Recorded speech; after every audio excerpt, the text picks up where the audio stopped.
ഉമ്മൻചാണ്ടിയെ ഞാൻ തകർക്കുമെന്നും ഉമ്മൻചാണ്ടിയെ ഞാൻ കാണിച്ചു കൊടുക്കാമെന്നും UDF നേതാക്കന്മാർക്ക് അരെ ഞാൻ പാഠം പഠിപ്പിക്കുമെന്ന് ഈ സമയങ്ങളിലെല്ലാം ഇത് കേട്ടുനിന്നതല്ലാതെ തിരിച്ചൊരഭിപ്രായം പോലും പറയാതെ നിസ്സംഗത പാലിച്ചതാണ് ഞാൻ. മുൻ മുഖ്യമന്ത്രി ഉമ്മൻചാണ്ടിയെ സോളാർ കേസിൽ കൊടുക്കാൻ മുൻ മന്ത്രിയും നിലവിലെ മന്ത്രിസഭാ അംഗവുമായ KB ഗണേഷ് കുമാർ ഗൂഢാലോചന നടത്തിയെന്നുള്ള അതീവ ഗൗരവമേറിയ വെളിപ്പെടുത്തൽ കേരള രാഷ്ട്രീയത്തിൽ അക്ഷരാർത്ഥത്തിൽ ഒരു വലിയ കോളിളക്കം തന്നെയാണ് സൃഷ്ടിച്ചിരിക്കുന്നത്. ആലോചിക്കണം, മുൻ മന്ത്രിസഭാ അംഗമെന്ന് പറയുമ്പോൾ UDFലെ മന്ത്രിസഭാ അംഗവും ഇപ്പോഴത്തെ LDF മന്ത്രിസഭാ അംഗവുമായ KB ഗണേഷ് കുമാറാണ് ഇതിന് പിന്നിൽ പുറത്തുവെച്ചെന്നുള്ള വിവരങ്ങൾ പുറത്തു വരുമ്പോൾ കേരള രാഷ്ട്രീയം അക്ഷരാർത്ഥത്തിൽ ഇളകിമറിയുന്ന സാഹചര്യമാണുള്ളത്. വർഷങ്ങളോളം കേരള രാഷ്ട്രീയത്തെ ആകെ പിടിച്ചുലച്ച സോളാർ വിവാദത്തിൽ ഉമ്മൻചാണ്ടി എന്ന അതികായനായ ജനകീയ നേതാവിനെ വേട്ടയാടാൻ പിന്നിൽ പ്രവർത്തിച്ചത് സ്വന്തം മുന്നണിയിലുണ്ടായിരുന്ന സഹപ്രവർത്തകൻ തന്നെയാണെന്ന ഞെട്ടിക്കുന്ന വാദം അദ്ദേഹത്തിന്റെ ഭരണശേഷം കൂടുതൽ വൈകാരികവും രാഷ്ട്രീയപരമായ പ്രാധാന്യം നേടുകയാണ്. ഗണേഷ് കുമാറിനെ മുൻ പേഴ്സണൽ സ്റ്റാഫ് അംഗം സുധീർ മലയിൽ കൊട്ടാരക്കര 1ാം ക്ലാസ് ജുഡീഷ്യൽ മജിസ്ട്രേറ്റ് കോടതി നൽകിയ ആ രഹസ്യമൊഴിയാണ് ഈ വിവാദത്തിന് പുതിയൊരു മാനം കൂടി നൽകിയിരിക്കുന്നത്. ഉമ്മൻചാണ്ടിയെ താനൊരു പാഠം പഠിപ്പിക്കുമെന്നും അദ്ദേഹത്തെയും മറ്റ് UDF നേതാക്കളെയും ലൈംഗിക പീഡന കേസിൽ കൊടുക്കുമെന്നും ഗണേഷ് കുമാർ തന്നോട് പലവട്ടം ആവർത്തിച്ച് പറഞ്ഞിരുന്നുവെന്നാണ് സുധീറിന്റെ മൊഴിയിലുള്ളത്. ഉമ്മൻചാണ്ടിയെ ഞാൻ തകർക്കുമെന്നും ഉമ്മൻചാണ്ടിയെ ഞാൻ കാണിച്ചു കൊടുക്കാമെന്നും UDF നേതാക്കന്മാർക്ക് അരെ ഞാൻ പാഠം പഠിപ്പിക്കുമെന്ന് എൻ്റെ മുഖതാവിൽ തന്നെ പലവട്ടം പറഞ്ഞിട്ടുണ്ട്. ഈ സമയങ്ങളിലെല്ലാം ഇത് കേട്ടുനിന്നതല്ലാതെ തിരിച്ചൊരഭിപ്രായം പോലും പറയാതെ നിസ്സംഗത പാലിച്ചതാണ് ഞാൻ ചെയ്തിട്ടുള്ളത്. ഇടതുമുന്നണിയുടെ സഹായത്താൽ അദ്ദേഹം വീണ്ടും അവിടെ വിജയിക്കുകയുമാണ് ഉണ്ടായത്. തുടർന്നാണ് സോളാർ കമ്മീഷൻ റിപ്പോർട്ട് പുറത്തു വന്നതും ആ റിപ്പോർട്ടിൽ ശ്രീമാൻ ഉമ്മൻചാണ്ടിയുടെയും UDF നേതാക്കന്മാരുടെയും പേരിൽ ലൈംഗിക ആരോപണ കേസ് എടുത്തിട്ടുണ്ട് എന്ന് മനസ്സിലാവും. അപ്പോഴാണ് മനസ്സിലാവുന്നത് ഇദ്ദേഹം അന്ന് പറഞ്ഞത് യഥാവിധി പാലിച്ചിരിക്കുന്നു. ഇതൊരു വലിയൊരു ഗൂഢാലോചനയാണ്. ഇത് കേവലം ഒരു രാഷ്ട്രീയ ആരോപണത്തിനപ്പുറം കേരളത്തിന്റെ രാഷ്ട്രീയ ചരിത്രത്തിലെ തന്നെ ഏറ്റവും വലിയ ചതിയുടെയും പിന്നിൽ നിന്നുള്ള കുത്തിന്റെയും കഥയാണോ എന്നുള്ള സംശയമാണ് ഇപ്പോൾ ബലപ്പെടുന്നതെല്ലാം. ഈ സംഭവ വികാസങ്ങളെ അതിന്റെ ആഴത്തിൽ മനസ്സിലാക്കണമെങ്കിൽ 2013 ആ രാഷ്ട്രീയ സാഹചര്യങ്ങളിലേക്കും അതുപോലെ ഗണേഷ് കുമാറിന്റെ വ്യക്തിജീവിതത്തിലെ അസ്വാരസ്യങ്ങളിലേക്കും നമ്മൾ ഒന്ന് തിരികെ സഞ്ചരിക്കേണ്ടത് കൂടിയുണ്ട്. 2011 ഉമ്മൻചാണ്ടി സർക്കാർ അധികാരമേൽക്കുമ്പോൾ വനം സിനിമാ മന്ത്രിയായ ഗണേഷ് കുമാർ മികച്ച പ്രവർത്തനമാണ് കാഴ്ചവെച്ചിരുന്നത്.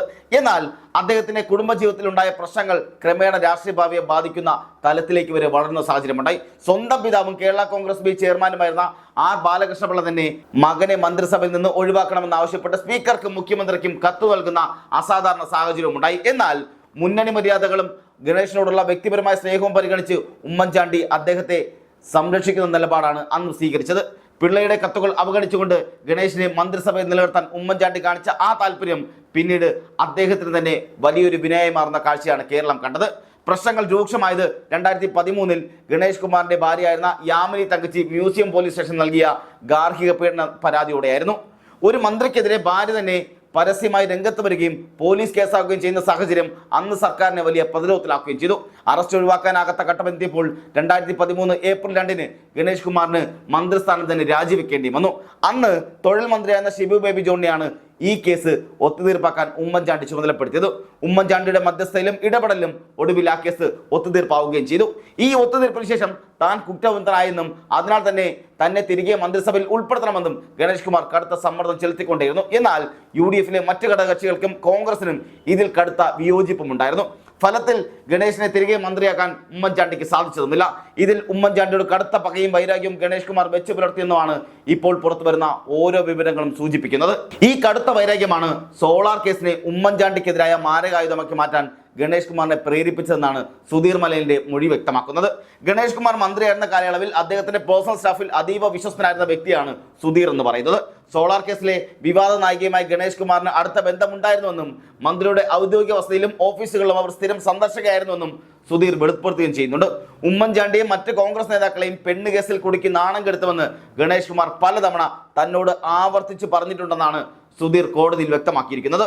ഉമ്മൻചാണ്ടിയോട് പ്രതികാരം ചെയ്യണമെന്ന് ഗണേഷ് ശബ്ദം ചെയ്തിരുന്നെന്നും അധികം വൈകാതെ തന്നെ സോളാർ വിഷയം ആളിക്കത്തുന്നതും താൻ കണ്ടുവെന്നും സുധീർ പറയുകയും ചെയ്യുന്നു. അന്ന് ഗണേഷിന്റെ ഈ ഭീഷണി ഗൗരവമായി എടുത്തിരുന്നില്ലെങ്കിലും പിന്നീട് സോളാർ കമ്മീഷൻ റിപ്പോർട്ടിൽ ഉമ്മൻചാണ്ടിയുടെ പേര് വന്നപ്പോഴാണ് ഗൂഢാലോചനയുടെ ആഴം തനിക്ക് ബോധ്യപ്പെട്ടതെന്നുമാണ് സുധീർ കൂട്ടിച്ചേർക്കുന്നത്. ആലോചിക്കണം, ഒരു മുഖ്യമന്ത്രി തന്നെ വ്യാജ കേസിൽ പെടുത്തുന്നതാണ് ഈ സംഭവങ്ങളെല്ലാം. അത് അത്രത്തോളം ഗൗരവമായി ഉണ്ടാവുകയും ചെയ്തു. കേരളം കത്തുന്ന സാഹചര്യം വരെ എത്തുന്ന സാഹചര്യമുണ്ടായി. സോളാർ കേസിലെ പരാതിക്കാരെ ജയിലിൽ വെച്ചെഴുതിയ കത്തിൽ ആദ്യം ഉമ്മൻചാണ്ടിയുടെ പേരില്ലായിരുന്നു എന്നതും പിന്നീട് ഗൂഢാലോചനയുടെ ഭാഗമായി കത്തിൽ 4 പേജുകൾ അധികമായി എഴുതി ചേർക്കുമായിരുന്നു എന്നാണ് ഉയർന്നു വരുന്ന പ്രധാനമായ ആരോപണം. ഈ കത്താണ് പിന്നീട് കേരള രാഷ്ട്രീയത്തെ പിടിച്ചുലച്ചതും ഉമ്മൻചാണ്ടിയെ ക്രൂരമായി അപകീർത്തിപ്പെടുത്തിയതും. സോളാർ കേസ് പ്രതി ജയിലിൽ കഴിയുമ്പോൾ അവരുടെ കത്ത് പുറത്തു വന്നിരിക്കുന്നതിനും അതിൽ കൃത്രിമം കാണിക്കുന്നതിനും ഗണേഷ് കുമാറിന്റെ സഹായിയായിരുന്ന പ്രദീപ് കുമാർ ഇടപെട്ടുവെന്ന് നേരത്തെ തന്നെ CBI കണ്ടെത്തുകയും ചെയ്തിരുന്നു. പ്രദീപ് കുമാർ ജയിലിലെത്തി പരാതിക്കാരെ കണ്ടതിന് ശേഷമാണ് കത്തിൽ മാറ്റങ്ങൾ വന്നതെന്ന നിഗമനത്തിലായിരുന്നു കേന്ദ്ര ഏജൻസികളെല്ലാം. ഇപ്പോൾ സുധീർ മലയന്റെ മൊഴി ഈ CBI കണ്ടെത്തലുകളെ പൂർണ്ണമായും സാധൂകരിക്കുന്നത് കൂടിയാണ്. സോളാർ കേസ് പ്രതിയുടെ കത്തിൽ ഉമ്മൻചാണ്ടിയുടെ പേരെഴുതി ചേർത്തത് ഗണേഷ് കുമാറിന്റെ കൃത്യമായ നിർദ്ദേശപ്രകാരമായിരുന്നു എന്നതും ഇതിലൂടെ വ്യക്തമാവുകയാണ്. ഉമ്മൻചാണ്ടിയുടെ അധികാരത്തിൽ നിന്നും താഴെ ഇറക്കാനും അല്ലെങ്കിൽ ഉമ്മൻചാണ്ടിയെ മന്ത്രി കസേരയിൽ നിന്നും താഴെ ഇറക്കാനും അദ്ദേഹത്തിന്റെ പൊതുവിലുള്ള പൊതുച്ചായ തകർക്കാനും നടത്തിയ ആസൂത്രിതമായ നീക്കമായിരുന്നു എന്നാണ് കോൺഗ്രസ് ഇപ്പോൾ ആരോപിക്കുന്നത്. 2015 ഗണേഷ് കുമാർ UDF വിട്ട് LDFിലോട് അടുക്കുകയും ചെയ്തു. ആ സമയത്ത് LDFിന്റെ പ്രധാന രാഷ്ട്രീയ ആയുധം സോളാർ അഴിമതി കൂടിയായിരുന്നു. ഗണേഷ് കുമാർ നൽകിയ വിവരങ്ങളും സഹായങ്ങളും ഉപയോഗിച്ചാണ് CPM ഉമ്മൻചാണ്ടിക്കെതിരെ സമരങ്ങൾ നയിച്ചെന്ന ആക്ഷേപം അക്കാലത്ത് തന്നെ ശക്തവുമായിരുന്നു. സോളാർ കമ്മീഷൻ റിപ്പോർട്ടിന്റെ അടിസ്ഥാനത്തിൽ ഉമ്മൻചാണ്ടിക്കെതിരെ കേസെടുക്കാൻ സർക്കാർ തീരുമാനിച്ചതും ഈ ഗൂഢാലോചനയുടെ തുടർച്ചയായിരുന്നു എന്നാണ് വിശ്വസിക്കുന്നവരുമുണ്ട്. എന്നാൽ വർഷങ്ങൾക്കിപ്പുറം CBI അന്വേഷണത്തിൽ ഉമ്മൻചാണ്ടിക്കെതിരെ തെളിവുകൾ ഇല്ല എന്ന് കണ്ട് അദ്ദേഹത്തെ പൂർണ്ണമായി കുറ്റമുക്തനാക്കുകയും ചെയ്തിരുന്നു. ഉമ്മൻചാണ്ടിയുടെ നിരപരാധിത്വം തെളിയിക്കപ്പെട്ടെങ്കിലും അദ്ദേഹം ജീവിച്ചിരുന്ന കാലത്ത് അനുഭവിച്ച മാനസിക സംഘർഷവും അപമാനമൊന്നും ചെറുതൊന്നുമല്ല. ചെയ്യാത്ത തെറ്റിന്റെ പേരിൽ ക്രൂശിക്കപ്പെട്ട ഉമ്മൻചാണ്ടിയുടെ ആത്മാവിനോട് ചെയ്യുന്ന നീതിയാകും ഗൂഢാലോചന പുറത്തു കൊണ്ടുവരുന്നതാണ് കോൺഗ്രസ് നേതാക്കളെല്ലാം ആവർത്തിച്ച് പറയുന്നത്. ഇപ്പോൾ കോൺഗ്രസിന്റെ പത്തനാപുരം ബ്ലോക്ക് പ്രസിഡന്റാണ് സുധീർ. അദ്ദേഹത്തിന്റെ മൊഴി രാഷ്ട്രീയ പ്രേരിതമാണെന്ന് ഗണേഷ് കുമാറിന് CPMന് ബാധിക്കാമെങ്കിലും സംഭവങ്ങളുടെ ക്രമം പരിശോധിക്കുമ്പോൾ അതിൽ വലിയ യുക്തിയുണ്ടെന്ന് സാമാന്യ ജനത്തിന് മനസ്സിലാവുകയും ചെയ്യും, അല്ലെങ്കിൽ സംശയിക്കേണ്ടിയിരിക്കുന്നു. സോളാർ കേസിലെ പ്രതി അതുപോലെ തന്നെ മന്ത്രി KB ഗണേഷ് കുമാർ എന്നിവരെ 1-2 പ്രതികളാക്കി അഭിഭാഷകൻ സുധീർ ജേക്കബാണ് കൊട്ടാരക്കര കോടതിയിൽ കേസ് നൽകിയിരിക്കുന്നത്. ഉമ്മൻചാണ്ടിയെ അപകീർത്തിപ്പെടുത്താൻ വ്യാജരേഖ ചമച്ചു, അതുപോലെ ഗൂഢാലോചന നടത്തി എന്നീ കുറ്റങ്ങളാണ് ഇവർക്കെതിരെ ആരോപിക്കപ്പെട്ടിരിക്കുന്നത്.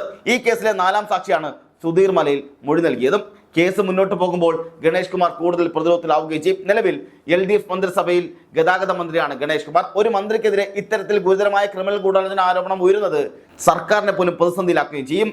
ഉമ്മൻചാണ്ടിയുടെ മരണശേഷം നടന്ന പുതുപ്പള്ളി ഉപതെരഞ്ഞെടുപ്പ് കണ്ട സഹതാപ തരംഗമൊന്നും കേരളം മറന്നിട്ടുമില്ല. ഉമ്മൻചാണ്ടി എന്ന വികാരം ജനങ്ങളുടെ മനസ്സിൽ ഇപ്പോഴും അത്രമേൽ ശക്തവുമാണ്. ഈ സാഹചര്യത്തിൽ അദ്ദേഹത്തെ ചതിച്ചില്ലാതാക്കാൻ ശ്രമിച്ചെന്ന വാർത്ത വരാനിരിക്കുന്ന തെരഞ്ഞെടുപ്പുകളിൽ UDF ശക്തമായ ആയുധമാക്കുമെന്ന കാര്യം ഉറപ്പു തന്നെയാണ്. ഗണേഷ് കുമാർ പത്തനാപുരത്തു നിന്ന് തുടർച്ചയായി വിജയിക്കുന്നുണ്ടെങ്കിലും ഈ പുതിയ വെളിപ്പെടുത്തൽ അദ്ദേഹത്തിന്റെ സ്വന്തം മണ്ഡലത്തിലും വലിയ ചലനങ്ങൾ ഉണ്ടാക്കാൻ സാധ്യതയുമുണ്ട്. ഉമ്മൻചാണ്ടിയെ ഒരു വിശുദ്ധനെന്ന് വിശേഷിപ്പിക്കാൻ കഴിയില്ല എങ്കിൽ പോലും സോളാർ കേസിൽ അദ്ദേഹം നിരപരാധിയായിരുന്നു എന്നുള്ള CBI കണ്ടെത്തലിനൊപ്പം സ്വന്തം മുൻ മന്ത്രിയുടെ പകയാണ് ഈ കേസിന് പിന്നിലെന്ന വെളിപ്പെടുത്തൽ കൂടി വരുമ്പോൾ ആ ചിത്രം പൂർണ്ണമാവുകയും ചെയ്യുന്നു. ഗണേഷ് കുമാറിനെ സംബന്ധിച്ചിടത്തോളം ഇത് വെറുമൊരു ആരോപണം മാത്രമല്ല, അദ്ദേഹത്തിന്റെ രാഷ്ട്രീയ വിശ്വാസത്തെ തന്നെ വേരോടെ ചോദ്യം ചെയ്യുന്ന ഒന്നുകൂടിയാണ്. അച്ഛൻ ബാലകൃഷ്ണ പിള്ളയോടുള്ള ഉമ്മൻചാണ്ടിയുടെ സ്നേഹവും പിള്ളയുടെ എതിർപ്പും അവഗണിച്ച് ഗണേഷ് കുമാർ നൽകിയ സംരക്ഷണവും രാഷ്ട്രീയ കേരളത്തിന് കൃത്യമായി അറിയുന്നതാണ്.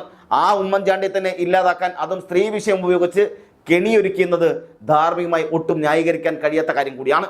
വിശ്വാസവഞ്ചന എന്ന വാക്കാണ് ഇവിടെ ഏറ്റവും കൂടുതൽ മുഴങ്ങിക്കേൾക്കുന്ന കാര്യം. കുടുംബ വഴക്കിനെ തുടർന്ന് മന്ത്രിസ്ഥാനം പോയതിന്റെ ജാള്യത മറയ്ക്കാൻ അതിനു വേണ്ടിയിട്ട് സഹായിച്ച മുഖ്യമന്ത്രിയെ തന്നെ ബലിയാടാക്കിയെന്ന് രാഷ്ട്രീയത്തിനപ്പുറം വലിയൊരു വ്യക്തിപരമായ വഞ്ചനയായും ഇതിനെ വിലയിരുത്തപ്പെടുകയും ചെയ്യുന്നു. അതേസമയം നിയമപരമായി ഈ മൊഴി എത്രത്തോളം നിലനിൽക്കും എന്നുള്ളതും കാത്തിരുന്ന് കാണേണ്ട കാര്യം കൂടിയാണ്. സാക്ഷിയായ സുധീർ ഇപ്പോൾ കോൺഗ്രസ് ഭാരവാഹിയാണെന്നതും പ്രതിഭാഗം അഭിഭാഷകൻ ആയുധമാക്കുകയും ചെയ്യും. രാഷ്ട്രീയ വിരോധം തീർക്കാൻ കെട്ടിച്ചമച്ച മൊഴിയാണിതെന്നാണ് അവർ വാദിക്കുകയും ചെയ്യുന്നത്. എന്നാൽ സോളാർ കേസ് പരാതിക്കാരുടെ കത്തിൽ വന്ന കൂട്ടിച്ചേർക്കലുകൾ ശാസ്ത്രീയമായി തെളിയിക്കപ്പെട്ടാൽ അത് ഗണേഷ് കുമാറിന് വലിയ തിരിച്ചടി ഉണ്ടാക്കും. CBI അന്വേഷണ റിപ്പോർട്ടിൽ പരാമർശിക്കുന്ന ഗൂഢാലോചന എന്ന ഘടകത്തെ സാധൂകരിക്കുന്ന തെളിവുകൾ ഇനിയും പുറത്തു വന്നാൽ ഗണേഷ് കുമാറിനെതിരെ പുനരന്വേഷണം വേണമെന്ന ആവശ്യം ശക്തമാകുകയും ചെയ്യും. ഇത് LDF സർക്കാരിന് വലിയ തലവേദന സൃഷ്ടിക്കുന്ന കാര്യത്തിൽ യാതൊരു തർക്കവും വേണ്ട. സോളാർ സമരത്തിലൂടെ അധികാരത്തിലെത്തിയ ഇടതുപക്ഷം ആ കേസ് തന്നെ ഒരു ഗൂഢാലോചന ആയിരുന്നു എന്ന് തെളിയുന്ന അവസ്ഥയിലേക്ക് ജനങ്ങളോട് മറുപടി പറയേണ്ടി വരും. ചുരുക്കത്തിൽ ഉമ്മൻചാണ്ടി എന്ന പേര് കേരള രാഷ്ട്രീയത്തിൽ നിന്ന് മാഞ്ഞാലും അദ്ദേഹത്തിന് ചുറ്റും നടന്ന സംഭവങ്ങളുടെയും നാടകങ്ങളുടെയും ചതികളുടെയും കഥകൾ അവസാനിക്കില്ല. സോളാർ കേസ് ഒരു അഴിമതി കഥ എന്നതിലുപരി രാഷ്ട്രീയ പകപോക്കലിന്റെയും ഗൂഢാലോചനയുടെയും കറുത്ത ചരിത്രരേഖയെ മാറുക കൂടിയാണ്. ഗണേഷ് കുമാർ എന്ന രാഷ്ട്രീയ നേതാവിനെ സംബന്ധിച്ചിടത്തോളം വരാനിരിക്കുന്ന നാളുകൾ തികച്ചും നിർണായകം കൂടിയാണ്. സത്യം എന്തായാലും അത് പുറത്തു വരേണ്ടത് ജനാധിപത്യ ബോധമുള്ള കേരള സമൂഹത്തിന്റെ ആവശ്യം കൂടിയാണ്. ഉമ്മൻചാണ്ടിയുടെ ആത്മാവിനെ വേദനിപ്പിച്ച ആ കത്തുകൾക്ക് പിന്നിലെ യഥാർത്ഥ കൈകൾ ആരുടേതായിരുന്നു എന്ന് തെളിയിക്കുമ്പോൾ മാത്രമേ ഈ വിവാദത്തിന് പൂർണ്ണമായും വിരാമമാവുകയുള്ളൂ. സുധീർ മലയന്റെ വെളിപ്പെടുത്തൽ ആ സത്യത്തിലേക്കുള്ള ഒരു വഴികാട്ടി കൂടിയാകാനും സാധ്യതകളുണ്ട്.